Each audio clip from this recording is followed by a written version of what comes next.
Presentaros, pues, si hay una palabra que define a este festival, la de Cervantino, y si tenemos algún cervantino reputado en la sala, pues actualmente es el que me acompaña. Era mi intención desde el principio que nos visitara y es catedrático de Filología Románica, ¿lo he dicho bien?, en la Universidad Complutense de Madrid.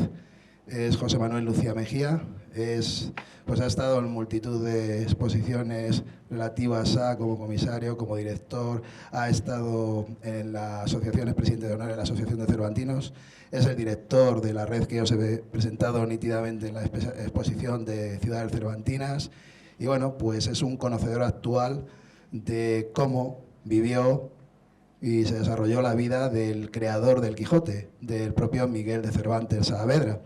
Y creo que esta tarde nos va a deleitar una amena ponencia en ese sentido, contándonos algo más sobre la vida y sus investigaciones de este gran novelista, de don Miguel.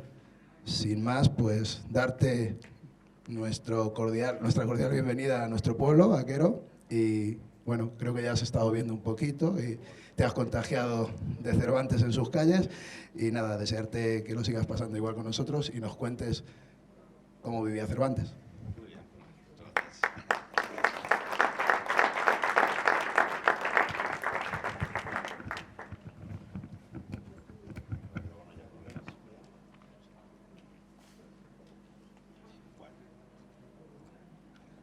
Bueno, pues buenas tardes y bueno, muchas gracias Raúl por la invitación y a vosotros, a todos, la presencia. Bueno, yo os voy a contar un poquito, la idea es en este tiempo hablar un poquito, vengo a hablar de mi libro. Lo siento. En este caso vengo a hablar de mis libros, que es, bueno, acaba de salir La plenitud de Cervantes, es el tercer tomo de una biografía cervantina, es decir, son 1000 páginas, casi 1000 páginas, 5 años de trabajo alrededor de Cervantes, que ha culminado hace unos meses. Y un poco la idea era, como habéis visto un poco en el título, es Miguel de Cervantes, una vida por narrar. Y después de 5 años de trabajo, un trabajo que nace de un encargo editorial, es decir, no estoy tan loco, por lo menos no he llegado a ese extremo de levantarme un día y decir quiero contar de nuevo la vida de Cervantes, teniendo en cuenta, como os voy a intentar explicar, que hay tantos que se han acercado aparentemente a esa vida de Cervantes, sino que es un encargo editorial de una editorial EDAF que para el año 2016 quería tener una nueva biografía cervantina, lógicamente aprovechando el tirón que iba a tener el centenario de los 400 años de la muerte de Cervantes. Yo cuando me puse hace 5 años en esa empresa, nunca pensé que iba a durar 5 años y nunca pensé que llegaría después de esos 5 años y esas 1000 páginas a comenzar a decir que lo único que tengo que deciros es que casi no conocemos nada de Cervantes. O mejor dicho, que casi todo lo que creíamos que conocíamos de Cervantes es mentira. Es decir, ¿qué es lo que hemos hecho con Cervantes y qué es lo que en un momento dado yo me he dado cuenta en estos 5 años, y es un poco lo que he querido reflejar en el libro, en estos libros, que Cervantes, lógicamente, no ha dejado de ser, y lo es, el autor de una obra genial, como es El Quijote, una obra que ha transformado nuestra forma de entender la narrativa, un género completamente marginal en el siglo de oro. Para nosotros escribir una novela es lo máximo, para un escritor del siglo de oro escribir una novela era lo mínimo, era lo que menos se podía hacer, porque realmente uno demostraba que era escritor cuando era poeta, era lo fundamental, o como mucho cuando era poeta dramático, porque lógicamente cuando se escribía para el teatro se escribía en verso. Escribir en, digamos, pues en narrativa, pues sería lo que hoy se podría decir, por ejemplo, escribir las crónicas rosa de Sálvame. Pues no lo consideraríamos un gran género literario, y algo así es lo que es, no el Quijote, sino casi toda la narrativa de su momento. Pero el problema fundamental es que Cervantes ha terminado siendo ensombrecido por su personaje Don Quijote, que ha terminado también por ensombrecer a su obra literaria El Quijote. Porque como todos sabemos, podemos recorrer el mundo, cualquier lugar, ir a una feria de artesanía y raramente va a ser el lugar en donde no nos encontremos un Quijote y un Sancho, un molino de viento, cualquier figurilla hecha en cualquier espacio, con a veces formas que nos llaman la atención. Si uno se va a Japón, de pronto se encuentra con que tienen la forma de un samurái, o si uno se va a Brasil, se encuentra pues un Don Quijote casi con ganas de bailar samba y no los bailes típicos que seguramente habría en La Mancha o en Castilla en aquel momento. Pero ¿cuántas de esas personas que compran el Don Quijote y Sancho, que lo tienen como figuritas en sus armarios o en sus librerías, han leído el Quijote? ¿Cuántas personas en el siglo XVI, bueno, en el siglo XVII, cuando se publicó el Quijote, leyeron el Quijote? Porque lo primero que quiero mostrarles, o lo primero que quería destacar en este mentiras, entre comillas, en estas medias verdades o en esta algunas, digamos, faltas de perspectiva a la hora de entender a Cervantes, es precisamente una idea que a veces no tenemos en cuenta y que nos puede sorprender. El Quijote fue un fracaso editorial. Sobre todo la segunda parte del Quijote. La segunda parte del Quijote, que es el mejor libro escrito por Cervantes, el que realmente muestra su gran genialidad, el que ha puesto las bases de la narrativa moderna, el que ha sido admirado desde el siglo XVIII por ingleses y alemanes y a partir de ahí por todo escritor y lector que el mundo haya conocido, fue un fracaso editorial. Se publicó una sola vez, 1615, en la imprenta de Francisco de Robles, bueno, la imprenta de Juan de la Cuesta, aunque ya Juan de la Cuesta no estaba, financiado por Francisco de Robles. Y en 1623, cuando Francisco de Robles muere, es decir, 8 años después, todavía quedaban 362 ejemplares del Quijote en la librería sin vender. O sea, 8 años y no consigue vender ni una edición del Quijote. Nadie en el siglo XVII estaba esperando la segunda parte del Quijote. Aunque nos parezca imposible, aunque para nosotros sea eso como seríamos el lector, que qué es lo que está sucediendo. Nadie entendió en su época el Quijote y no, sobre todo, no entendió lo que luego ha sido y se ha creado el mito del Quijote. ¿Qué sucede? Que precisamente en 1738, es decir, 122 años después de la muerte de Cervantes, 122 años después, nos vamos a encontrar con que Cervantes va a tener su primera biografía. Hasta 122 años después, a nadie le ha interesado la vida de Cervantes. Bueno, pues esa primera biografía de Cervantes, 1738, se va a publicar en Londres. No se va a publicar en España. Se va a publicar en Londres en una edición de lujo financiada por un lord inglés, que es Lord Carteret, que quiere ofrecer una lectura seria del Quijote frente a la lectura humorística que está triunfando en Europa en aquel momento. Es decir, tenemos una primera biografía del Quijote que es un encargo editorial. Son 100 páginas. 100 páginas escritas por uno de los ilustrados más importantes del momento, Gregorio Mayans y Siscar, que es un ilustrado, digamos, cercano al ámbito inglés. Estamos hablando de 1738. Nos tenemos que situar en el Madrid de aquel momento, en la España de aquel momento. Claro, tenemos que situarnos que es el momento del triunfo de los Borbones. Es la llegada de la nueva dinastía. Es el triunfo de los franceses. Es el triunfo del mundo francés frente al mundo inglés, que es el que precisamente había apoyado al infante Carlos, el que nunca llegó a ser rey de España. Bueno, pues en ese ámbito, Mayans y Siscar va a escribir la primera biografía de Cervantes. 100 páginas. Bueno, de esas 100 páginas, 19 van a estar dedicadas a la vida de Miguel de Cervantes.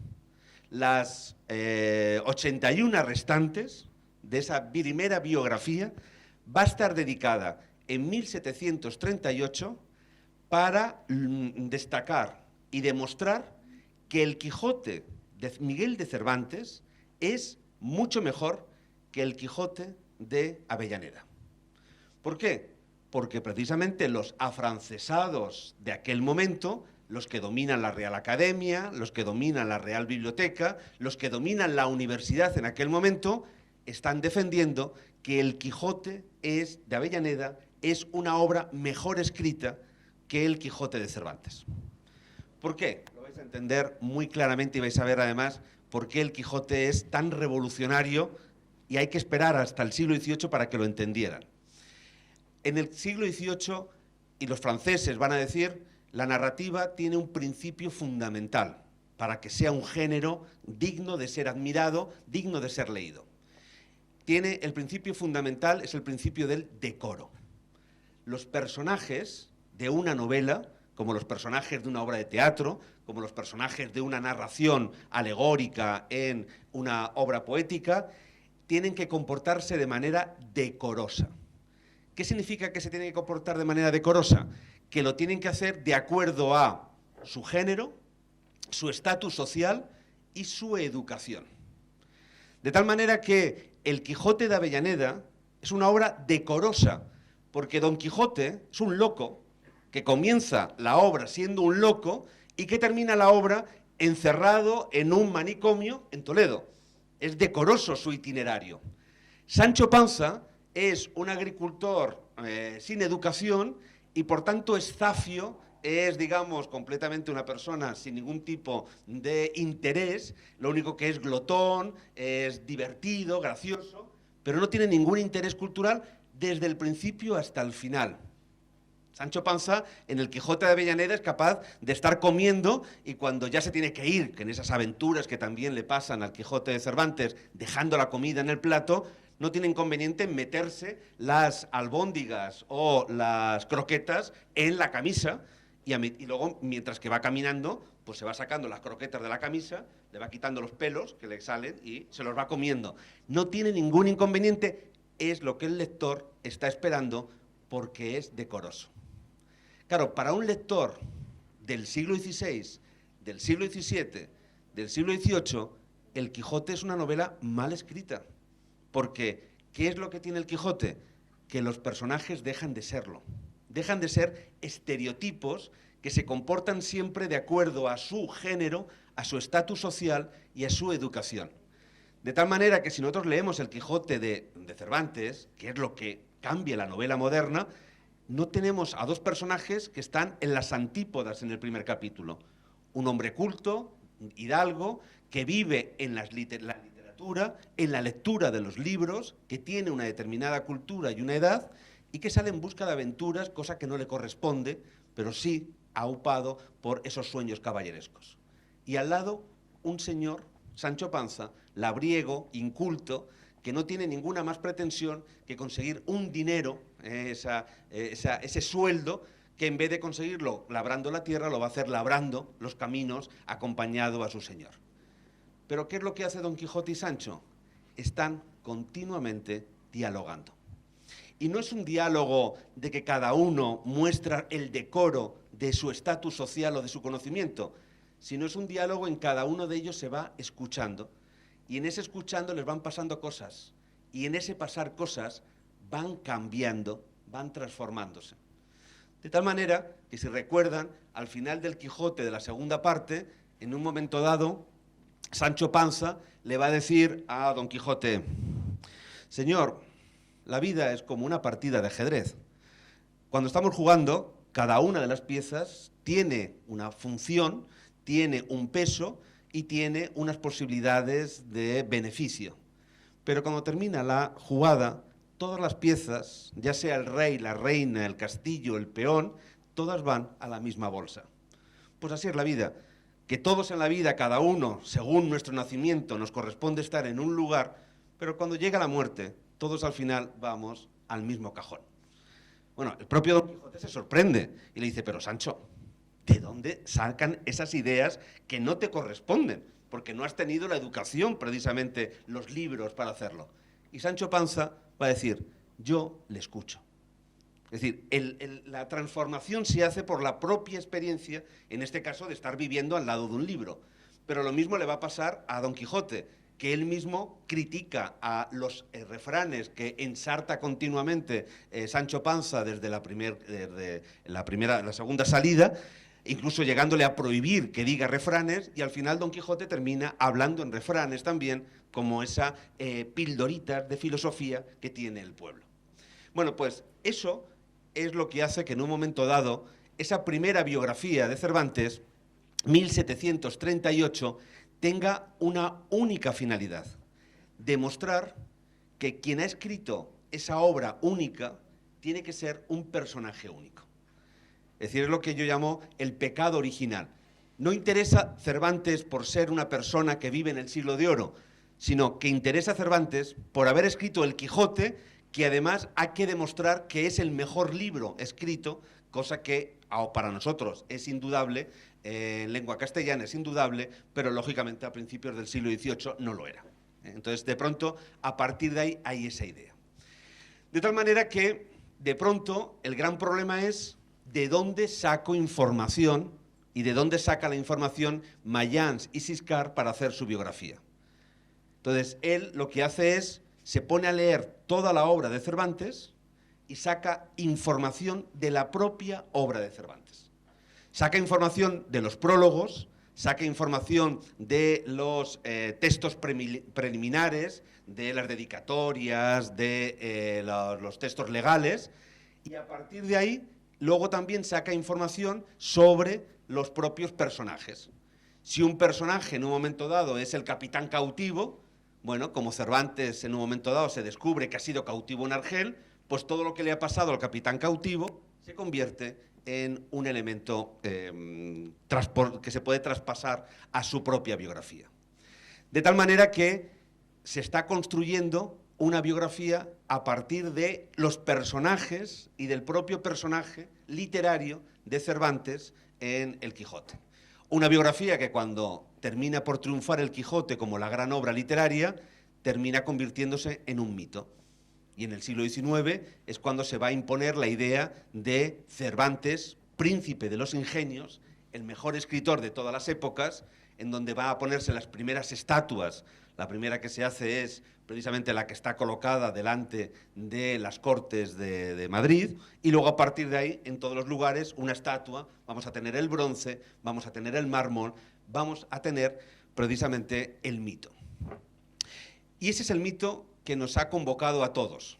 Es el mito que permite que Cervantes haya podido estar en cualquier lugar, haya podido hacer cualquier cosa. Cervantes parece como El Quijote. La idea es que El Quijote es una obra única. Nadie ha escrito nada igual antes, ni nadie ha escrito nada igual después. Mentira. Cervantes es un ser único. Nadie ha vivido como él antes, ni nadie ha vivido como él después. Mentira. Cervantes ha vivido como todos vivimos hoy en día, según las reglas de cada época. Voy a poner dos ejemplos para que veáis la imposición inconsciente del mito a la hora de trabajar con Cervantes. En 1954 se descubre la casa de Cervantes en Alcalá de Henares. Se descubre un documento en el que se dice la compra de una casa que paga una tía de Cervantes, y lo descubre Astrana Marín, y más o menos se puede localizar, y Astrana Marín localiza el lugar exacto en la calle Imagen, en Alcalá de Henares, donde está todavía ese inmueble. Inmueble que ha vivido 400 años casi, o 300 y picos años, con diferentes familias, que han transformado el interior, pero que con muchas de las casas, y seguramente en Quero pasará lo mismo, sean casas antiguas, aunque se han ido reformando, han mantenido, lógicamente, su estructura particular.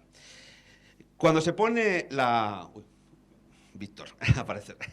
Cuando se pone la Diputación Provincial de Madrid compra la casa para convertirla en la gran casa de Cervantes, en este caso la casa, además museo y biblioteca, ¿qué es la primera decisión que se toma?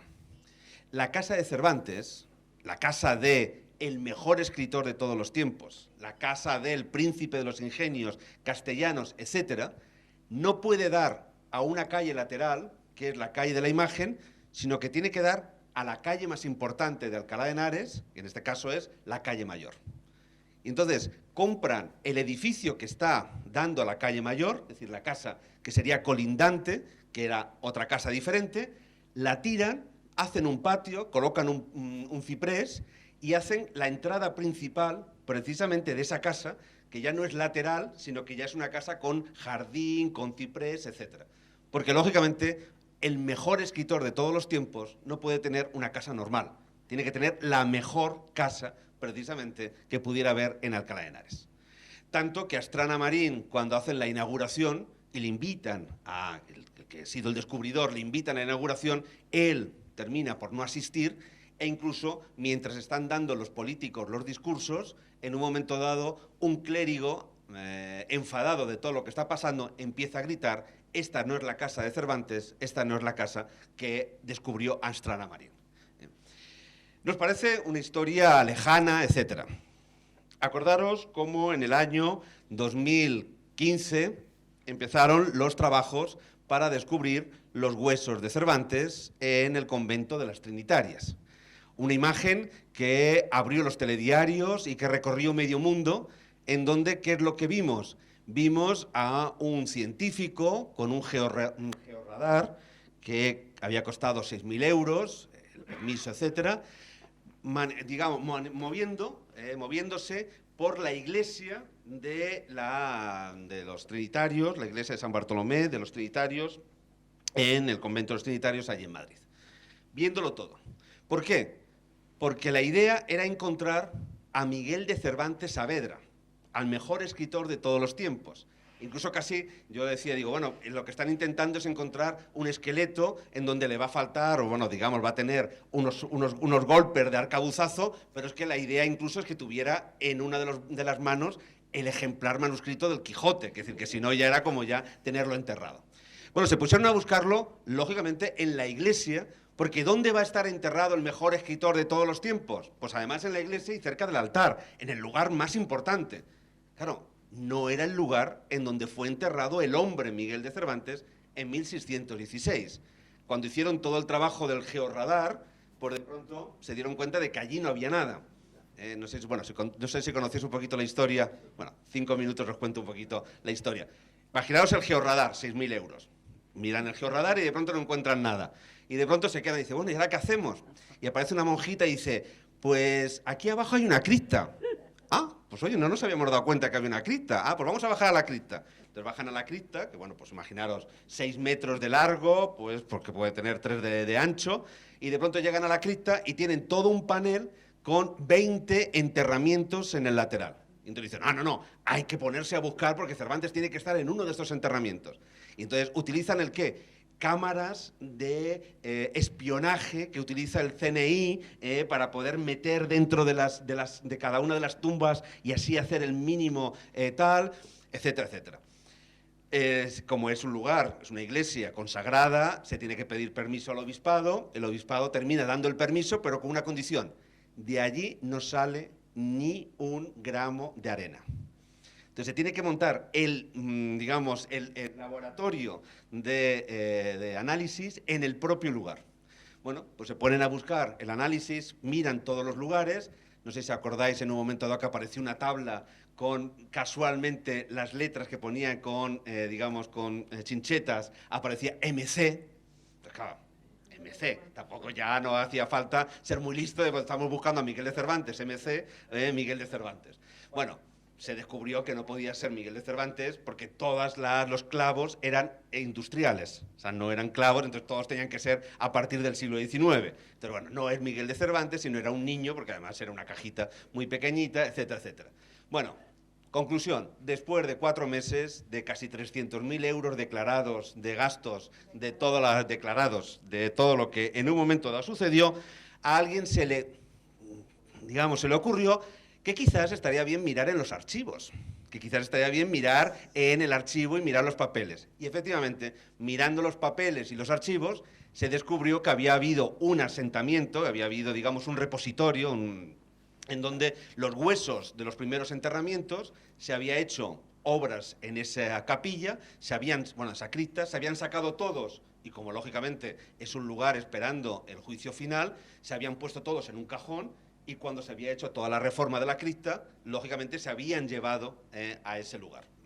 Y se habían llevado ya todos juntos, como en el enterramiento, simplemente como ya en ese cajón, se había enterrado en el suelo, y lógicamente en la esquina más lejana de ese lugar de enterramientos, que lógicamente era para los clérigos y los monjes del monasterio, no para una persona como Cervantes en 1616.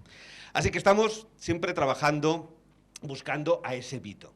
Y ese es uno de los grandes problemas, que hemos olvidado que Cervantes vivió en una época, tuvo que estar sometido a las reglas de esa época, y además le tocó vivir en una época fascinante, como fueron precisamente los últimos años del siglo XVI y del siglo XVII. Esos años fascinantes.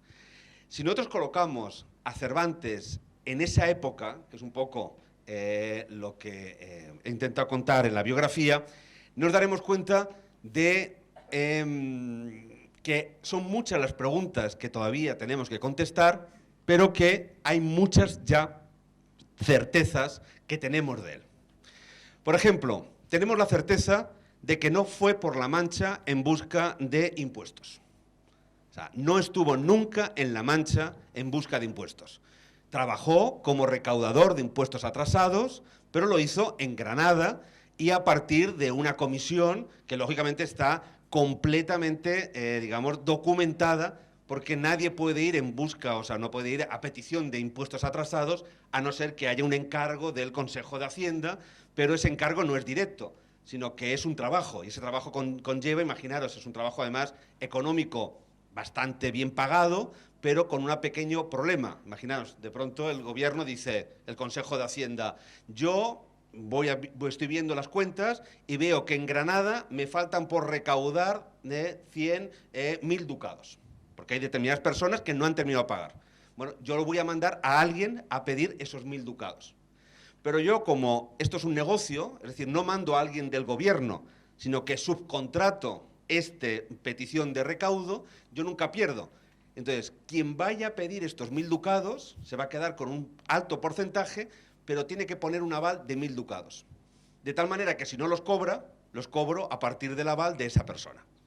Con lo que entonces, digamos, esto como siempre la banca, en este caso el Consejo de Hacienda, bueno, Hacienda nunca pierde, es decir, eso en ninguna época. Claro, no se trata de algo habitual, digamos, que algo pueda hacer. Cervantes lo hizo una vez, le costó bastante, consiguió parte del dinero, pero lógicamente no volvió nunca más a intentarlo. Entonces, fue recaudador de impuestos, fue comisario real de abastos, pero tenemos todas las comisiones que hizo alrededor de Sevilla, que estuvo por Badajoz, en algunas más lejanas, pero todas las tenemos localizadas por la parte de Sevilla. Entonces, de pronto nos encontramos con algunas leyendas y algunas teorías. Por ejemplo, no sé si en un momento dado habéis escuchado, por ejemplo, la teoría de que Cervantes era homosexual. Bueno, ¿de dónde viene? Porque una de las cuestiones que de pronto a mí me interesaba de la biografía era descubrir el origen de los mitos, el origen de las teorías. ¿Quién fue el primero que habló de esa teoría o por qué habló de esa teoría? Bueno, la teoría de la visión o de la relación de Cervantes con la homosexualidad viene de un libro de finales del siglo XX, italiano, de Maria Rossi, que lógicamente plantea una solución a un enigma. La solución al enigma, el enigma es el siguiente. ¿Cómo es posible, es un enigma que se habían planteado los biógrafos cervantinos desde el siglo XVIII, que es el siguiente? ¿Cómo es posible que Cervantes estuviera en Argel, estuviera cautivo en Argel, intentara escaparse 4 veces y que además no lo consiguiera y que no tuviera un castigo ejemplar, no ya la primera vez, no ya la segunda, no ya la tercera, pero ya la cuarta, como decir, bueno, reincidente, estás acabando con el negocio del secuestro, que es precisamente el negocio del cautiverio en Argel, y de pronto no tener absolutamente ningún castigo más que, digamos, un castigo menor dentro de los posibles castigos que además se hacían eco todos los libros contra el cautiverio que eran habituales en la época. Bueno, desde el siglo XVIII este enigma, esta pregunta, tenía varias contestaciones. Una, el bajá, ante la situación que se planteaba, y era siempre la misma, Cervantes, cuando era capturado en ese intento de fuga y no lo conseguía, antes de que ninguno de sus compañeros hablaba, daba un paso al frente y decía: yo soy el único responsable de lo que ha sucedido, si alguien tiene que recibir algún castigo soy yo realmente he sido el que ha incitado a todos los demás a huir. Entonces, teoría del siglo XIX, teoría romántica, que llega, digamos, a su momento de álgido, su momento más importante en Astrana Marín, la vida heroica y ejemplar de Cervantes. Ante ese posicionamiento tan valiente de Cervantes, tan heroico, el bajá se quedó sin palabras. O sea, de pronto era decir, ¿cómo le voy a castigar a este hombre tan valiente que es casi la quinta esencia del caballero español, de los grandes valores que tiene la patria española? Entonces, ante eso, de pronto, esa misión heroica.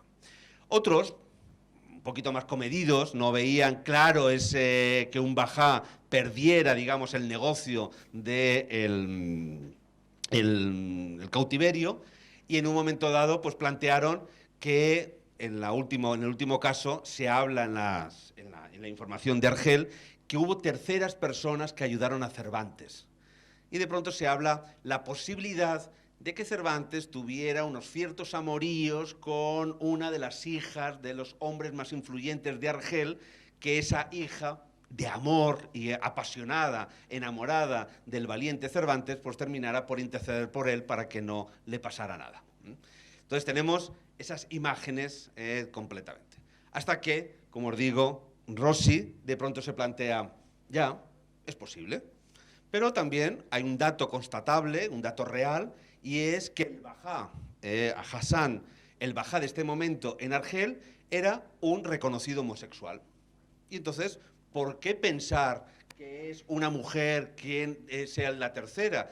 ¿Por qué pensar que ese bajá se ha quedado admirado por la valentía de Cervantes? ¿Por qué no pensar que se ha quedado admirado por la belleza de Cervantes? Y entonces plantea toda una teoría que intenta explicar que precisamente a Cervantes no le pase nada y que lógicamente ese no pasar nada es que Cervantes admitiera o aceptara tener relaciones homosexuales con este bajá, etcétera, etcétera.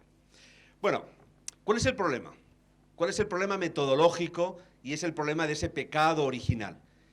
Hay un problema general y se quiere dar digamos, una explicación particular.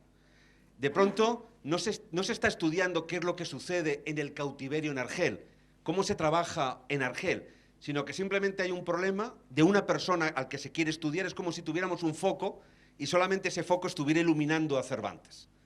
Bueno, si abrimos el foco, de pronto nos damos cuenta de que todo es mucho más normal en la época. Y es algo tan sencillo como que Cervantes, cuando es cautivo, y el cautiverio es algo habitual en la época, es decir, todo el mundo que tomara y cogiera un barco en Italia o en Francia, se metiera en el Mediterráneo en aquella época, sabía que se podían suceder dos grandes peligros. Una tormenta, que podía dar un naufragio, o en un momento dado que apareciera un barco de unos corsarios. Era algo habitual. Y como algo habitual, no digo que hubiera azafatas que explicaran los peligros y cómo eran las salidas de emergencia, como en los aviones, pero todos sabían lo que tenían que hacer en cada momento. Si había un naufragio, sabían a dónde no tenían que estar en el barco para protegerse precisamente de las olas y del naufragio, y si había un barco corsario, todos sabían lo que tenían que hacer. Y lo que tenían que hacer era muy sencillo. Primero, intentar huir. Que el corsario no les intentara conseguir que no les apresara. Que en un momento dado, si se acercaba demasiado, intentar defenderse, pero sin poner la vida en juego. Porque al final lo que se trataba era que, bueno, si te conseguían al final ser más veloces que tú y conseguían atacarte, entrar dentro, tú te habías convertido en un producto. Y entonces ahora lo que se trataba era de hacer una negociación. ¿Cuánto vales? Y entonces, bueno, uno tenía que mostrar que lógicamente valía menos de lo que en un momento dado valía de verdad. Y los corsarios tenían que hacer lo contrario. Entonces llegaban y decían, bueno, eso es un traje de Loewe clarísimamente. O sea, entonces yo por ti te voy a pedir tantísimo dinero. ¿Cómo de Loewe? Lo he comprado en un mercadillo. No, esto es falso, ¿no? No tiene nada que ver. Era toda una negociación, porque estaba establecido por, digamos, cómo valía la gente. 50 ducados, 100 ducados, 200 ducados, 300 ducados o 500 ducados. Es decir, era una tabla de Excel que tenían, y entonces tú tanto, tú tanto. Claro, cuanto menos uno estaba en el escalafón y valía menos dinero el rescate, era más fácil que tu familia tuviera ese dinero para pagar tu rescate. Pero también es verdad que era a lo mejor mucho más valioso tu mano de obra que el dinero que daban por ti. Porque claro, Argel estamos hablando de una ciudad que puede tener en estos momentos 120.000 habitantes. 120.000 habitantes sin agricultura, sin medios de producción, simplemente con una fuente de riqueza diaria, o estacionaria, según la época, del secuestro. Pero claro, del dinero no se come. El dinero sirve para comprar. Todo el dinero que llegaba de los secuestros era dinero que se revertía a las industrias europeas para comprar naranjas, comida, joyas, sedas, etcétera, etcétera, que Argel necesitaba. O sea, era todo un negocio en el Mediterráneo de la época. Bueno, pues si tú en un momento dado vales 50 ducados, a lo mejor vales más como albañil o como, digamos, para las galeras, como galeote, que paguen 50 ducados por ti. Pero si vales 500 ducados, eres intocable. Hagas lo que hagas, vales 500 ducados. Claro, ¿qué es lo que hace Cervantes? Cervantes, que no es de familia rica, como sabemos, hace todo lo posible por hacerse valer y consigue el máximo del precio del rescate, 500 ducados. Su hermano, que también va a estar en ese mismo barco, van a ser 300 ducados, 200 menos todavía. Bueno, ¿qué se supone? Que lógicamente va a ser más difícil poder conseguir que la familia tenga el dinero del rescate. Pero también, primero, te hace intocable. Ya no es necesario ni el paso adelante de la valentía, ni que haya una mujer que se enamora de ti, o el bajá le guste cómo vistes o verte desnudo. No, eres intocable, vales 500 ducados. Lógicamente, te puede dar una paliza, o sea, te puede dar digamos, unos latigazos o lo que sea, pero no te va a matar, porque lógicamente vales un dineral. Y lógicamente te coloca a Cervantes en una posición en Argel que nunca tendría en Madrid, ni tendría tampoco en Nápoles, ni en Roma. Es decir, está en la ciudad moviéndose, no tenemos que olvidarnos de la idea de una cárcel, estamos hablando de un negocio completo, moviéndose con la alta jerarquía, precisamente, de toda la época. Está moviéndose con los otros hombres graves, que se les llamaba así a los que valían 500 ducados, que eran los hijos de las grandes fortunas de Madrid, de las grandes casas nobiliarias, los hijos de los grandes eclesiásticos, es decir, aquellas personas que le pudieran conseguir esas redes clientelares necesarias para luego sobrevivir en la corte. ¿Qué sucede? En todo este mundo que es muy complejo, económico, aquí venimos a la parte de la economía, es muy complejo, ser cautivo tenía también unas ventajas. Una de ellas, que tu familia podía hacer negocios con Argel. Y por eso precisamente se le va a permitir a la madre de Cervantes que haga negocios de venta de naranjas por valor de 2.000 ducados, y 500 había pedido por él, de valor por 2.000 ducados, para encontrar a un empresario que quiera llevar naranjas de Valencia a Argel, precisamente para conseguir ese dinero, que es lo que hubiera podido pagar el rescate. Pero también hay otros oficios. Por ejemplo, hay un oficio que es el oficio del paser, el oficio del paseante, el oficio del ayudador, aquel que ayuda a otros a escapar y que lógicamente consigue el dinero de su rescate a consecuencia del éxito de estos intentos. Si nosotros analizamos los 4 intentos de fuga de Cervantes, no como 4 intentos personales, sino como él los cuenta o los cuentan los amigos, que también hay que tenerlo en cuenta, que es una visión de los propios amigos, ¿qué es lo que tenemos? Que él nunca intenta huir solo. Él nunca intenta en ningún momento buscar la libertad de manera solitaria. Siempre va acompañado y ayuda a otros que casualmente todos son hijos de nobles o gente de grandes fortunas o de altos jerarcas de la Iglesia. Entonces, ¿qué es lo que tenemos? Tenemos la posibilidad de un oficio en Cervantes, que era un oficio habitual en la época, que lógicamente como tal no deja mucha huella documental, como tampoco los espías dejan huella documental, forma parte de su propio oficio, pero que era habitual, era posible, y que lógicamente no tenemos que estar buscando explicaciones concretas precisamente de su momento. Y bueno, para terminar, un poco, imagina, podemos estar hablando, podría estar contando historias, pero ya también el momento, sobre todo sí que quiero terminar con lo que para mí ha sido el descubrimiento de esos 1000 páginas, esas 5 años, que es decir, ¿qué es lo que tiene de especial Cervantes? Si tiene algo de especial. Cervantes, como joven, que está construyéndose una vida y está buscándose un oficio en una familia sin rentas, pues es como cualquier otro. Es una persona seguramente con un ingenio que demuestra luego en sus obras y en su capacidad de reinventarse, pues realmente extremo, o sea, no era una persona seguramente normal, pero como él, con ese ingenio seguramente había cientos en la época, gente que había intentado ser soldado, ganarse la vida en las milicias, en los tercios, tanto en Flandes como Italia, y que van a pedir un puesto, había cientos y miles de personas, gente que son cautivos, hay miles de personas en la época, gente que pide un puesto, una merced, y no se le concede, o que se le conceden algunos puestos particulares como comisario real de abasto, hay cientos.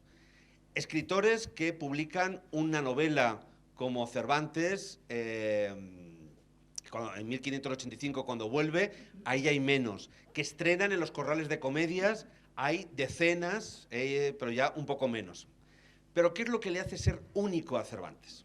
Bueno, pues a Cervantes, que vive 69 años, y 69 años no son nuestros 69 años, es decir, ya estaríamos hablando de una edad muy avanzada para la época, que vive 69 años, va a hacer en los últimos 3 años de su vida algo que ningún otro escritor había hecho, o por lo menos si lo había intentado, no había sido capaz de conseguirlo o de hacerlo con la destreza de Cervantes. Y eso que hace Cervantes en los últimos 3 años, que daros cuenta que estamos hablando otra vez de ensombrecer 66 años de vida anterior, es precisamente publicar un programa literario pensado para reivindicarse como gran escritor. Por eso, este último tomo tiene el título de La vida en papel. ¿Qué es lo que hace? Él, a partir de 1613, va a ir publicando todos los años lo que es un programa literario para dejar una obra que le permita vivir después de muerto, es decir, que pueda tener la fama, que pueda tener esa doble vida más allá de la vida física, de la vida que podamos tener todos. Y lo hace con un programa, él no saca del cajón lo que va escribiendo y lo va publicando, sino que tiene un sistema. Y si os dais cuenta, de pronto tenemos 1613, él publica, después de 8 años después de publicar la primera parte del Quijote, no ha publicado nada, y de pronto aparece publicando las novelas ejemplares. Una colección de 12 relatos en donde él hace lo que él llama la mesa de trucos. Es el repertorio. Soy el mejor narrador. Puedo escribir en cualquier género narrativo. Y en cualquier género narrativo te voy a sorprender. Y te voy a sorprender tanto, que algo que para nosotros es muy difícil de entender, pero imaginaros para un lector de la época empezar con una colección de novelas ejemplares, es decir, una colección de novelas que nos tienen que dar modelos de conducta, con que el primer capítulo, la primera novela, el primero que yo empiezo, es precisamente con una que se titula La gitanilla. Es la primera vez en la literatura española en donde un gitano es protagonista de una obra. Que lógicamente empieza la obra, parece que todos los gitanos son ladrones, hijos de ladrones, nietos de ladrones, porque lógicamente el gitano sería la persona contraria a aquella que te puede dar un modelo de conducta, porque sería una persona, digamos, un grupo que estaría estigmatizado en ese momento y solamente aparece como personaje secundario de las novelas. A partir de ahí es toda una sorpresa.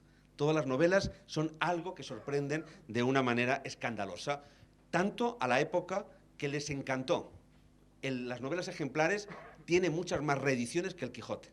Fue leído, entendido y valorado en su época mucho más que el Quijote e incluso que la primera parte del Quijote. 9 ediciones desde 1613 a 1619. 1614, El viaje del Parnaso.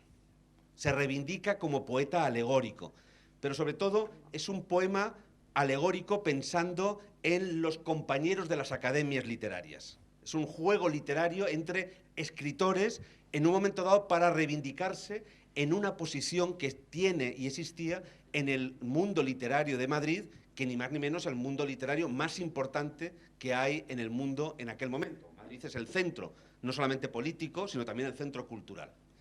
1615, 8 comedias y 8 entremeses nunca representados. Se reivindica como poeta dramático. Es uno de los primeros escritores que va a imprimir sus obras de teatro. Lope de Vega lo va a imprimir después, unos años después va a empezar él a imprimir sus obras de teatro. Antes lo va a hacer Miguel de Cervantes. Y se pone a escribir frenéticamente. Porque claro, nosotros sabemos que desde 1613, que empieza, hasta 1616, corren 3 años. Pero Miguel de Cervantes no sabía el tiempo que le esperaba. Podían ser 3, podían haber sido 4, podían haber sido 2. Podía haber muerto en cualquier momento. Y se pone a escribir frenéticamente la que él considera y la que fue la obra más importante de su época, la obra la que consiguió más fama, más prestigio y sobre todo que tuvo más éxito, El Persiles. La novela de aventuras, una novela de narrativa culta, en donde aparecen muchas aventuras, pero con un estilo, lógicamente, de la época, que hoy en día, 400 años después, se nos hace un poco más lejano. Y, si tenemos que hacer caso a lo que el mismo Cervantes escribe, un día después de su extrema unción, está escribiendo el prólogo al Conde de Lemos. Es decir, ya le han dado la muerte, o sea, le están dando ya los últimos elementos, y sigue escribiendo, porque lo importante es dejar que esa obra se pueda publicar, porque en él está cifrado precisamente todo el éxito. El Persiles es una obra que tiene un éxito inmediato. Se publica inmediatamente, se reedita varias veces el mismo año, en 1617, se reedita en Valencia, en París, en Lisboa, se traduce a los 2 años. O sea, realmente nada que ver con el Quijote. Realmente Cervantes, si que iba a ser conocido con el Persiles. Bueno, pues en este programa literario, que es único, de pronto a Cervantes se le va a insertar algo que es, como esta mosca, que no tiene, él pensaba en ningún momento, que es la vida. Y esa vida precisamente va a ser que a finales de 1614 se va a publicar la segunda parte del Quijote, firmado por un tal Alonso Fernández de Avellaneda. Nadie estaba esperando el Quijote. Y el Quijote de Alonso Fernández de Avellaneda va a tener 2 reediciones en 1614, pero nada más. Rápidamente Cervantes va a terminar el Quijote que ya tenía empezado, que tenía ya 49 capítulos empezados de esa segunda parte, lo va a terminar porque hay un reto vital. Ahí no hay un reto literario, hay un reto vital. Le están retando, quién sabe quién se esconde detrás de ese Alonso Fernández de Avellaneda. Lope, el grupo de Lope, una persona en concreto. Cervantes es tan agudo en su crítica que, sabiendo quién está detrás, lo que va a hacer es, digamos, acallarlo, ya que sale con un seudónimo, y nunca desvelar su nombre. Es lo peor que se le puede hacer a un enemigo, no hacerle aprecio. Es decir, en un momento dado, el que está detrás de Alonso Fernández de Avellaneda hoy podría ser uno de los grandes escritores reconocidos y estudiados en la literatura, y no es nadie. Bueno, gracias a eso, termina por escribir 1615 la segunda parte del Quijote, esa obra magnífica, lo mejor seguro que ha escrito, lo que nos sigue todavía sorprendiendo mucho más que la primera parte, y como os digo, una obra que él escribe, que abandona rápidamente porque tiene que ponerse con el Persiles, y que casi nadie leyó en su época. Nadie la entendió, a nadie le interesaba la continuación de las aventuras de Don Quijote, porque la mayoría habían leído ya el Quijote de Avellaneda, ya estaba Don Quijote en la cárcel, en el manicomio, ya estaba el decoro precisamente completado. Ya no era necesario abrir de nuevo la puerta.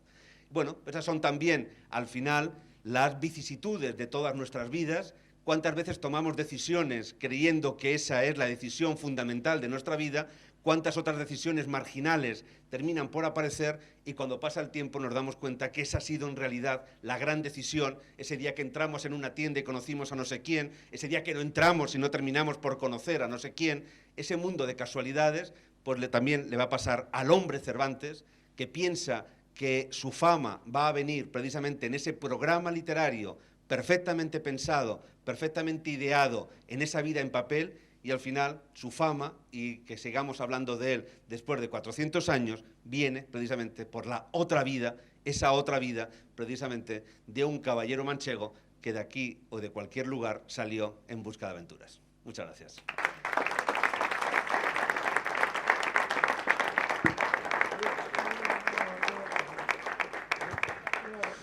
No sé si alguno quiere ahora la oportunidad de hacer alguna pregunta.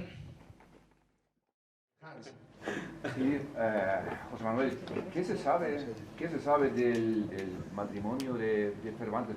¿Qué has podido averiguar por qué se casó, pero se quedó tan poco tiempo en Esquivias y parece como que se echó cabeza, pero no quería? ¿Qué es lo que se sabe de eso? Bueno, ahí también es el problema, yo creo, también de perspectiva, ¿no? No sabemos, o sea, sabemos el matrimonio en Esquivias.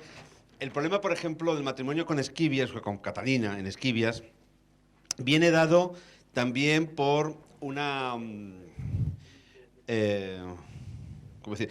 Un desconocimiento de las costumbres de la época. Nosotros, en el siglo XIX, se descubrió en la iglesia de Santa María en Esquivias, precisamente el documento de los desposorios, en diciembre, precisamente del matrimonio, digamos, del desposorio de Miguel y de Catalina. Claro, es un documento que se ha repetido en donde hay una curiosidad, y es que no aparece, primero, casi nadie de la familia de Cervantes, y luego aparece, digamos, como, bueno, el tío, el cura que casa, bueno, que les casa, les hace el desposorio, y en un momento dado, como que nadie importante en Esquivias. Entonces, bueno, pues a partir de ahí, pues lógicamente se crea todo un relato. De pronto llega Cervantes a Esquivias, se enamora a esta chica joven, se da cuenta de que ahí puede conseguir dinero porque ella tiene rentas, él no tiene, la familia no le gusta porque él además es un soldado que está herido, etcétera, etcétera, y se monta toda una teoría precisamente de la falta de sintonía familiar entre uno y otro. Luego el hecho de que en un momento dado él en 1585 va en busca tiene que dejarla en Sevilla en busca de comisario real de abasto, etc. Claro, ¿qué sucede? Después del Concilio de Trento, el matrimonio no eran los desposorios, sino que había dos ceremonias. Estaban los desposorios y en realidad la ceremonia importante eran las velaciones. Es decir, en un momento dado, ¿qué es lo que hace el Concilio de Trento? Intenta evitar precisamente el problema de los matrimonios secretos, que era una costumbre habitual desde el siglo XII y que era un gran problema, aunque seguía siendo muy habitual en la época. Es decir, el matrimonio secreto era un matrimonio legal en donde dos personas, un hombre y una mujer, se declaraban sin ningún tipo de testigo matrimonio y eso era legal. Claro, eso sucedía que en un momento dado la situación era normalmente la siguiente. Era una chica muy guapa, pobre o con menos rentas, con una persona rica, hombre, con más rentas. Ay, yo te quiero, yo sí me voy a casar contigo, aunque seamos de clase social diferentes. Ay, qué alegres estamos porque nos hemos casado. Bueno, pues ya que estamos casados y estamos alegres, pues vámonos a disfrutar de este matrimonio. Se consumaba el matrimonio y luego por la mañana la chica, cuando de pronto se levantaba, pues se encontraba con que en la parte de la cama no había nadie. Y entonces, bueno, pues simplemente había que poner una denuncia porque no había cumplido su palabra, que era un contrato, aunque no fuera con testigos legal, y él decía, bueno, ¿esto cuánto cuesta? ¿200 ducados? Pues ya está, te doy 200 ducados. Te lo pago en plazos de 20 ducados cada mes hasta los 20 meses que es necesario. Era un negocio que muchas veces utilizaban las mujeres pobres para tener una dote. Ya tenían 200 ducados para luego poder elegir a un matrimonio de una clase social superior al que le correspondía si no tenía. Bueno, ante eso, el Concilio de Trento, ¿qué es lo que hace? Dos ceremonias. Por un lado, los desposorios. Simplemente es una ceremonia en la iglesia de la mujer normalmente, en este caso la iglesia de Santa María en Esquivias, que se dice públicamente delante de todo el mundo esta persona se quiere casar con esta otra persona. Y nosotros, las familias, estamos representados un familiar y dice, estamos de acuerdo y conocemos que estas dos personas se quieren casar. ¿Y qué es lo que hacen? Estipulan la dote. Cuánto la mujer tiene que llevar de matrimonio tiene que llevar a ese matrimonio. Y 6 meses después, como muso, y muchas veces, en este caso igual con Cervantes más, se produce la verdadera ceremonia, que son los desposorios, que se hace en la iglesia del hombre, y ahí sí que es la gran fiesta. Entonces, Emilio Maganto, en el año 1995, se fue a todas las iglesias de Madrid donde él pensaba que podía estar, buscó en una donde pensaba que podía estar viviendo Cervantes y no encontró nada, buscó en otra y encontró el libro de, precisamente el documento de velaciones. ¿Y ahí qué nos encontramos? En la gran fiesta. Ahí nos encontramos con que se casan, ahí realmente es cuando, a partir de las velaciones, es cuando los contrayentes pueden compartir casa, pueden compartir mesa y pueden compartir cama. Hasta ese momento, los dos, digamos, Don Quijote, Cervantes y Catalina, cada uno tendrían que irse a su casa porque no podían compartir nada más, aunque hubieran tenido el desposorio. Cada uno se da cuenta de que es Magdalena la madrina de la boda, de que es Pedro de Ludeña, ni más ni menos, que es una persona muy importante de la época, el padrino de la boda. Y de pronto tenemos un montón de testigos. Entonces, de pronto nos damos cuenta de que es una boda mucho más aceptada familiarmente de lo que en un momento dado habíamos pensado o se había defendido precisamente. Y luego, ¿se querían o no se querían? Ahí es un problema, digamos, bueno, pues no se deja documentación normalmente, o por lo menos si se deja esa documentación no se pervive en el tiempo. Si uno deja una notita, te quiero, en la mesilla de noche de su amado o su amada, luego eso, digamos, 400 años después, muy difícil que esa notita se perviva, ¿no? Catalina de Palacios hace en 1613 un testamento, deja todos sus bienes, lógicamente familiares, a sus hermanos y a sus sobrinos, pero le deja unas rentas de dinero a Miguel de Cervantes, le deja una cama, le deja diferentes muebles y en un momento dado dice, por lo bien que hemos estado juntos durante este tiempo. Entonces, no es una fórmula, digamos, legal, habitual, como otras tantas que son habituales, ¿no? Entonces eso nos hace pensar que tuvieron realmente una relación mucho más amorosa. Hay otro detalle. Catalina de Palacios, cuando muere Cervantes, lo que esperaríamos es que se hubiera vuelto a Esquivias. Que se hubiera vuelto a Esquivias y que incluso, como había dicho en 1613, hubiera sido enterrada con todos los honores en la iglesia y en la capilla mayor de la iglesia de Santa María en Esquivias, porque, bueno, lógicamente era una persona, una hidalga importante, o bueno, por lo menos una hidalga de la zona, ¿no? Y en cambio se queda en Madrid, va a ser enterrada en Madrid luego con Miguel de Cervantes en el mismo convento de las Trinitarias, ¿no? Entonces, bueno, tenemos, digamos, una imagen un poco más abierta de ese matrimonio, teniendo en cuenta otra vez las costumbres de la época, ¿no? Bueno, y creo que ya... Sí, bueno...